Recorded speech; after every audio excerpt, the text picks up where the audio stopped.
देखने वाली चीज़ है यहाँ पे अजार। अजार पे मैंने आपको बताया अजार का मतलब है ओपन करना, खोलना।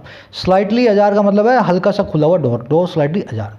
अब अजार का मतलब ओपन है तो सर ओपन लगा दें इसकी जगह, द डोर स्लाइटली ओपन, ऐसा लिख दें सर? ऐसा भी तो कर सकते हैं ना, बिल्कुल कर सकते हो, पर एक कंडीशन है आपके पास। आप ध्यान से देखना, ये अजार, अफलोट, अबलेज और लिखा नहीं मैंने अपलंटी, जिनके शुरू में ए आता है जनरली, है ना, सबके सब नहीं, जिनके शुरू में ए आता है ऐसे एडजेटिव्स। कह रहे ऐसे जो ए वाले एडजेटिव्स होते हैं ना, वो सिर्फ और सिर्फ जो नाउन आया है जिसके लिए वो एडजेटिव बने हैं उसके बाद में यूज़ हो सकते हैं, उससे पहले यूज़ नहीं हो सकते। एग्जाम्पल अभी मेरे साथ लाइव देखो। पहले तीसरा वाला सेंटेंस ले लेते हैं, दिस इज़ एन या ए अजार या ओपन डोर, है ना, एन अजार या ओपन डोर।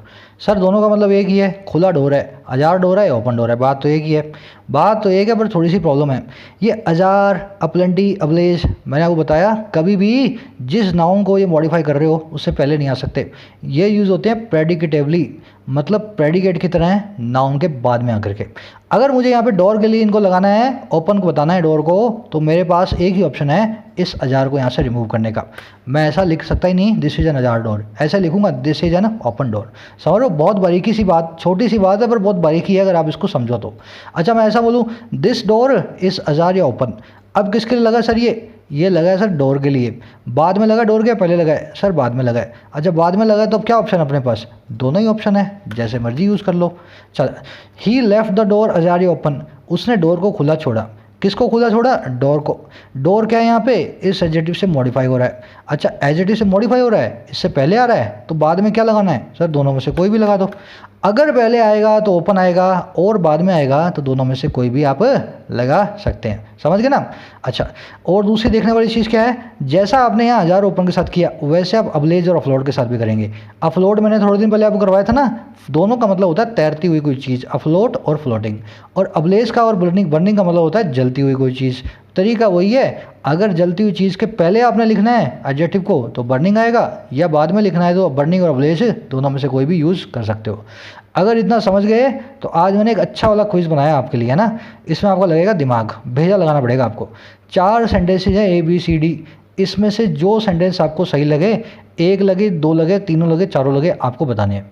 अगर आपको इनमें से एक भी सही नहीं लग रहा, ऐसा नहीं है इसका आंसर A या B, C या D होगा, इसका आंसर B या C भी हो सकता है, A या D भी हो सकता है ना।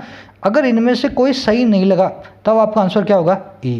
पर आंसर E नहीं होगा, फिर आपको सही सेंटेंस लिखना है अपने हिसाब से और मुझे बताना है। आप सही सेंटेंस को अगर एक से ज़्यादा तरीक़ों से लिख सकते हो, मान लो ऐसा आ रहा हो जैसे दिस डोर इज अजार या ओपन, दोनों तरीके से लिख सकते हैं ना, अजार भी और ओपन भी, तो करके दिखाना। एक से ज़्यादा तरीक़ों से लिख करके दिखाओ तो और भी अच्छा है। कोशिश करेगा हर लड़का और हर लड़की, सबसे एक्सपेक्ट करता हूँ मैं ये कॉन्सेप्ट को आपको कभी जो है ना, तुच्छे कॉन्सेप्ट है यार, है ना, ग्रेजुएट हो आप सबके सब, ये छोटी मोटी चीज़ें है ना, हमेशा के लिए जो है इनको जो है सीख करके दूर कर दो अपने से। चलो आगे बढ़ते हैं। हाँ, एक और चीज़ बोल दूं मैं, अब कोई ये मत बोलना सर ऐसा ए से शुरू होने वाले सबके सब होते हैं क्या, एप्पल के साथ ऐसा होगा क्या? अरे मेरे भाई एडजेक्टिव के साथ होता है, एप्पल एडजेक्टिव नहीं है, और ए से हो ये भी ज़रूरी नहीं है।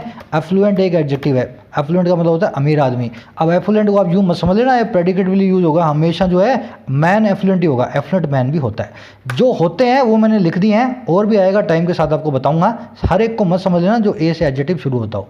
चलो आ जाओ फटाफट से सॉल्यूशन कर लेते हैं इसका।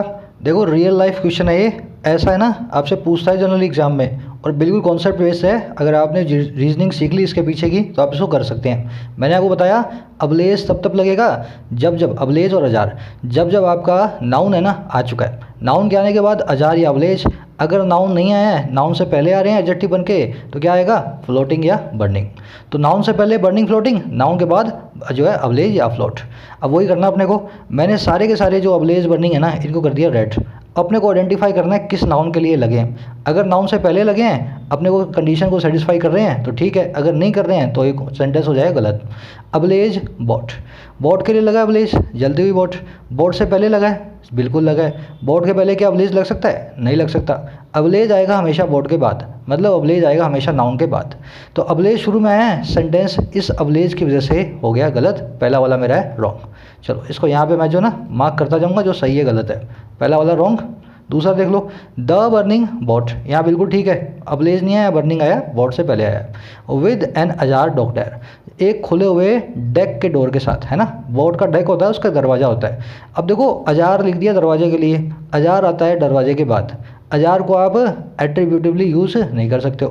तो यहाँ पे अबलेज गलत था, यहाँ पे अजार गलत है, अजार गलत होने की वजह से दूसरा सेंटेंस भी हो गया अपना रॉन्ग। चलो अब तीसरे की तरफ बढ़ते हैं। द अबलेज बोट, फिर से अबलेज आ गया, अबलेज तो आ ही नहीं सकता बोट से पहले, आएगा तो बोट के बाद ही आएगा, पहले आया तो गलत है, फिर काट दें इसको। चलो इसको भी क्रॉस कर देते हैं। द बर्निंग बोट, अब यहाँ देखो बर्निंग ठीक आया है, आगे बढ़ते हैं। With N Ajar dock door, फिर वही बात होगी, जब बोट से पहले बर्निंग आया है वैसे ही बोट डेक डोर से पहले ओपन आएगा। अजार तो डेक डोर के बाद आ सकता है, पहले बिल्कुल भी नहीं आ सकता।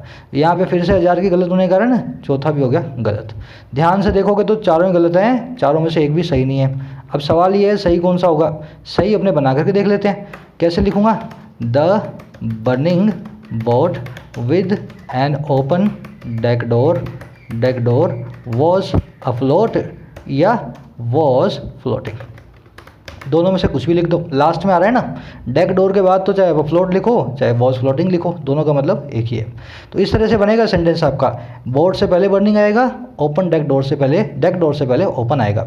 यहाँ पे एक काम और कर सकते थे आप, कुछ लोगों के दिमाग में होगा सर डेक डोर के बाद में अजार लगा देते हैं, बोर्ड के बाद में बर्निंग लगा देते हैं, तो बहुत तरीके हैं इसको लिखने के। आप ऐसा लिख सकते हो, the boat ablaze with and deck door जो है ajar was afloat and floating, पर वो थोड़ा सा अननेचुरल लगता है देखने के अंदर, है ना, अजीब अजीब से सेंटेंस स्ट्रक्चर बन जाएगी वो।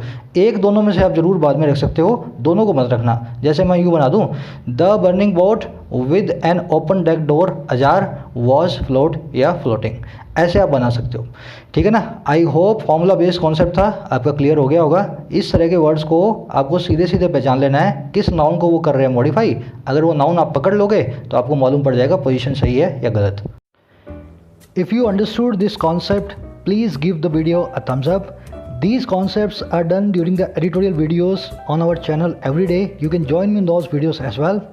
Please consider subscribing to the channel if you haven't already. Signing out.